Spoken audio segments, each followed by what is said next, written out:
Yeah! Welcome back to another episode of the Daily Vedantic. And today's episode is on effortless living. That is what this philosophy is all about. That's what this daily practice is all about, is getting to a place where that effort up front takes you to effortless living. And I don't even mean that in the profound sense where you get to a point of enlightenment and there is no effort. I actually also mean this in the relative sense, that each day, almost like studying the manual for living, which is what Vedanta is often called, a manual for life, studying this manual of just how the universe works. It's the difference between, getting a cool new oven and not knowing the dials and just being like, let me try this, let me try this, let me try this, and never knowing the full capability of that new appliance because you never read the manual.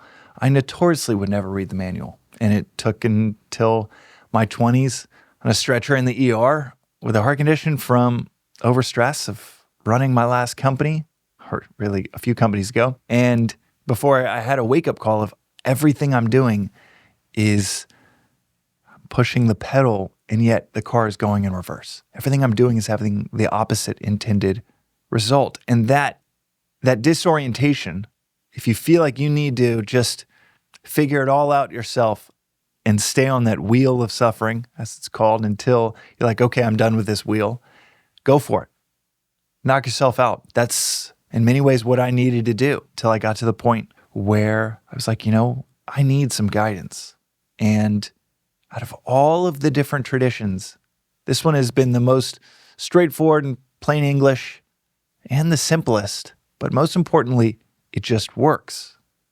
There's that phrase, in physics, you have laws and everything else is just recommendations. You can bend a speeding law, but within physics, you ignore gravity. It's going to do its thing whether you feel like abiding by it or not. That phrase is relevant here because I feel like the dharma, the teaching, the truth that dharma is in Sanskrit, you could fill 2 pages with what it translates to. It means all of these things, the truth, the law, nature, the teaching. And it's beautiful that it's all of those things because growing up in America, I thought that those were all separate things. But in the Vedantic lens, the Eastern lens, dharma is all of those things. It is nature. It is the fact that you plant an acorn, it's not going to come up a palm tree. It will only come up as an oak tree. Similarly, all of the other principles within Vedanta, like one we discussed recently of love being defined as seeing no otherness in the world. You can try to define it in your own way. You can try to say, no, it's preferential treatment of these people that I have decided to treat differently than other people, and that's love. That's what love is. It's a feeling that I have towards these 3 people, these 6 people, this one person, and that's what love is. It's a feeling. You can try to define it that way, but the universe is going to have its way with you. Nature is going to have its way with you. You can wish for that acorn all you want to become a palm tree. You can even pretend that it is a palm tree. You can ignore the natural, the universal laws around us all you want. But like gravity, ultimately, it's going to have its way with you. And that's what this philosophy is. It's a manual for living. The first episode, I go through the whole philosophy in about 15 minutes. So you can listen to the whole thing in the first episode.